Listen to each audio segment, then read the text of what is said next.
Namaste, everybody. Lisa Romano here, the Breakthrough Life Coach. And today I want to teach you about fear, about attachments, about going on resistance, and how you can live in a higher state of vibrations that allow you to experience much more love and light in your life. So, what we have to understand is that we are flesh beings, but more than that, we are vibrational beings that have come here to transcend the flesh, meaning that we've come here to overcome the earthly experiences that keep us stuck. Stuck how? Emotionally, psychologically.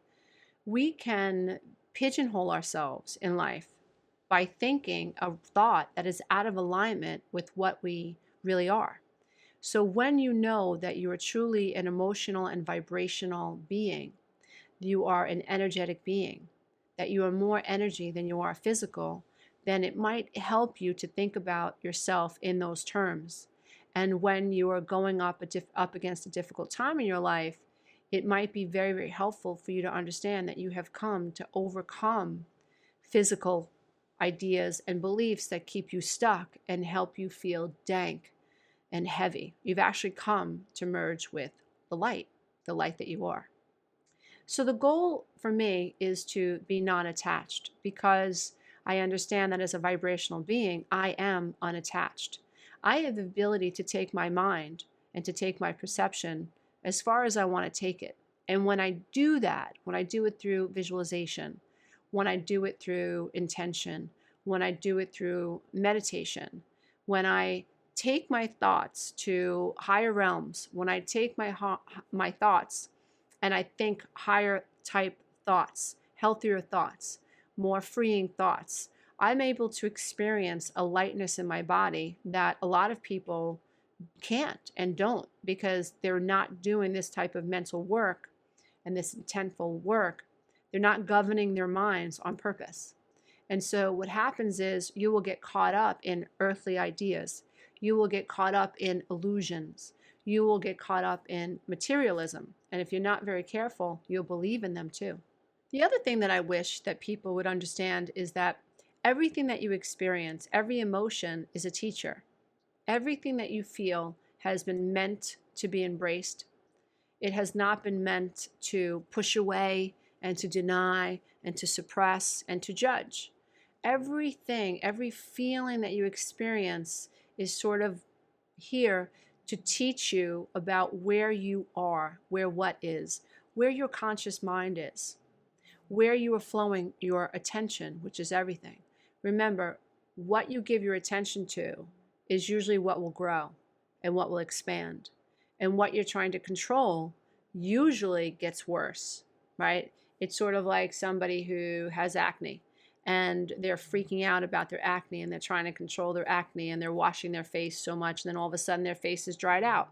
So now not only are they having these breakouts, but now they also have a lot of dry skin, which is making them more uncomfortable, more irritated, more itchy. And so what happens then? You try to control it more creams, more makeup, and here we go, just trying to control this situation. There's a lot of fear and there's a lot of resistance and there's a lot of beating the drum of this thing that you don't want, and lo and behold, it gets worse, right?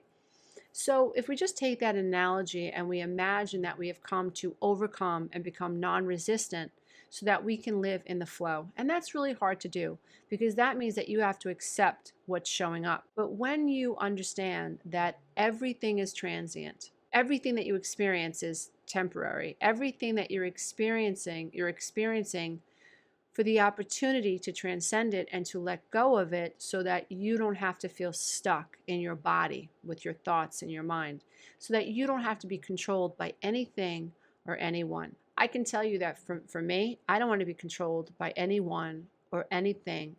And I realized years ago that when I thought someone was controlling me, what was really happening was I was controlling myself. I felt controlled by this subconscious programming, by this codependency. I was controlled by living below the veil. I was in loops of ideas and loops of beliefs, and I was doing the same things over and over and over. So I was stuck with the same type of people, having the same types of conversations. So it looked like they were controlling me, but what was really controlling me was the way I was looking at the situation. When I learned to become more non-resistant, when I learned to have tea with my fear, when I learned to have tea with anger, when I learned to say, anger, what are you trying to teach me? What am I afraid of? Why am I afraid of that? What am I trying to control? What do I need to transcend? When I started looking at my emotions in that light, embracing them like I would friends, that's when my mind began to shift. When I understood that when I was going through my divorce and I was afraid to get divorced and I was begging my ex-husband to change, please do this and please do that, I realized that I was putting all my power outside of me. And the illusion was, if your ass changes, right? If you change, then I can stay here. And then I don't have to face my codependency. I don't have to face I am not enough. I don't have to face living on my own. I don't have to face becoming completely responsible for how I feel and completely responsible for the energy people that I have in my life.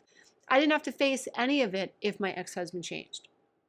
And then I realized that in that whole dynamic, it was me being controlled by me. It was a thought, a fear, a linchpin, an attachment, the fear of letting go, the fear of what might be.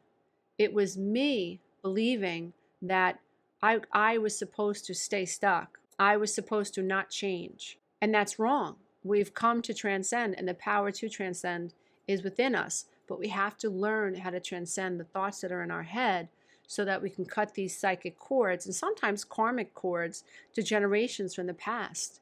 If you're the grandchild of an alcoholic, you have been affected by perhaps people you've never met. And so there are cords that you need to cut. And it all starts with understanding that the goal is to become non-attached. The goal is to have love and light move into your body. The goal is to raise your vibrations, because when you go toe-to-toe with a dynamic that you don't appreciate, you don't win. You get stuck. It's when you let go, you can transcend. And when you're up here, you're in higher vibrational frequencies. That's where magic can happen. That's where doors open. And that's where true change can take place. But going toe-to-toe with a dynamic that you're not happy about is not going to help you ascend it. And you've come to ascend. So what I want to do is I want to offer you some steps. So the first thing that you want to do is you want to identify your fear. So go ahead, take out a piece of paper and ask yourself, what are my top 3 fears right here, right now? The second thing you want to do is you want to identify the attachments you have to those fears. So it sounds like this. Why do I fear that? Why do I fear my ex-husband cheating on me? Why do I fear not taking care of my mom anymore? Why do I fear going no contact with my sibling? What am I afraid of? And so you write those things down. Figure out what you're attached to. The third step is you're going to be very, very honest with yourself and ask yourself, what am I trying to control? What am I trying to control? And what you'll probably discover is that you're trying to control things you can't control. So let's say you are afraid of going no contact with your sibling, okay? And you identify that going no contact with your sibling, you're attached to or you're afraid of what people are going to say about you. So then the third step is, what am I trying to control? I'm trying to control what people say about me. Once you identify what you're trying to control, the fourth step is to try to let go of that thing you're trying to control. Because you can't control anything or anyone outside of you, and that's not where your energy is going to be used very wisely.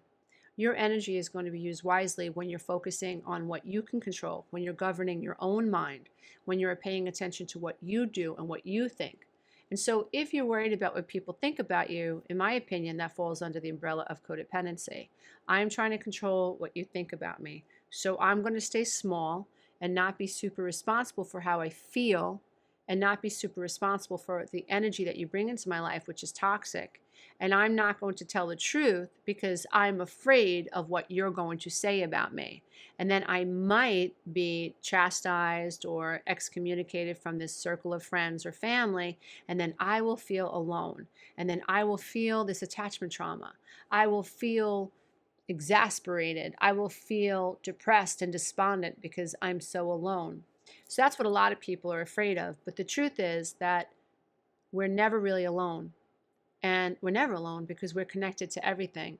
So it's this feeling that we're connecting to, and this idea and these beliefs that when other people are talking to us, we're not alone.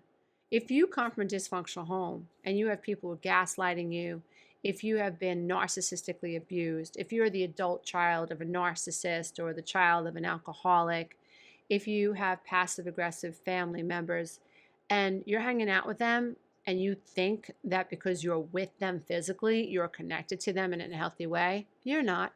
You're not. And it is healthier for you to see that and let that go so that you can begin flying high in a higher state of consciousness and higher states of vibrational frequencies. And you increase your chances exponentially of pulling people into your experience that are actually good for you. But you want to identify the fear, identify what you're attached to, identify what you're trying to control. And the fourth step is work on doing what you can to let those things go and to let go of those attachments.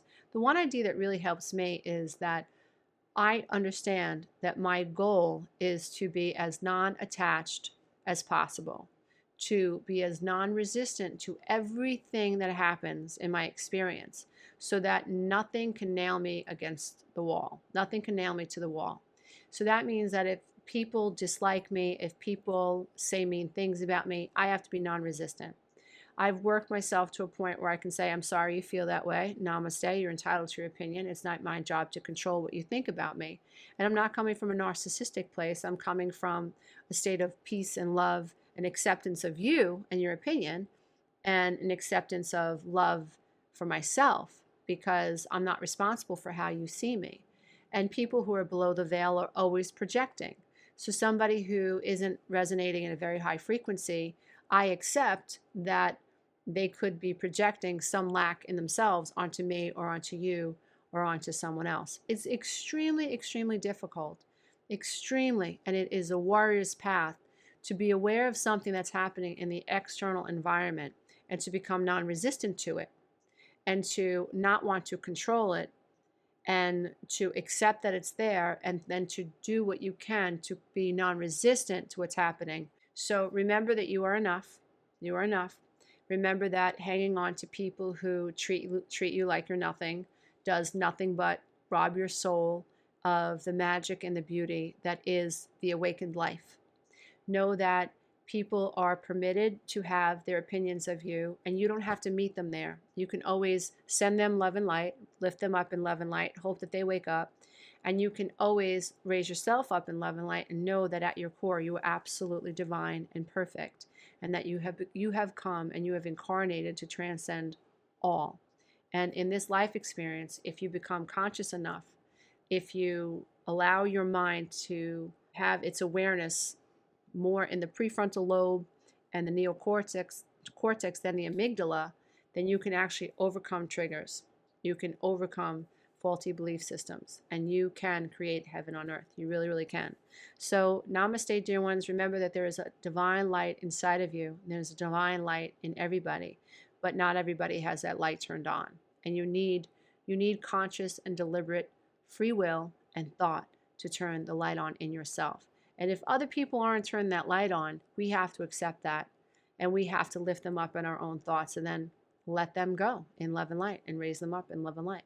And then we have to focus on ourselves, and we have to transform these thoughts in our head until they're in alignment with non-resistance and love and light.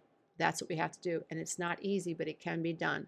Namaste, dear ones. I bow to the love and the light that is absolutely in you. Bye for now.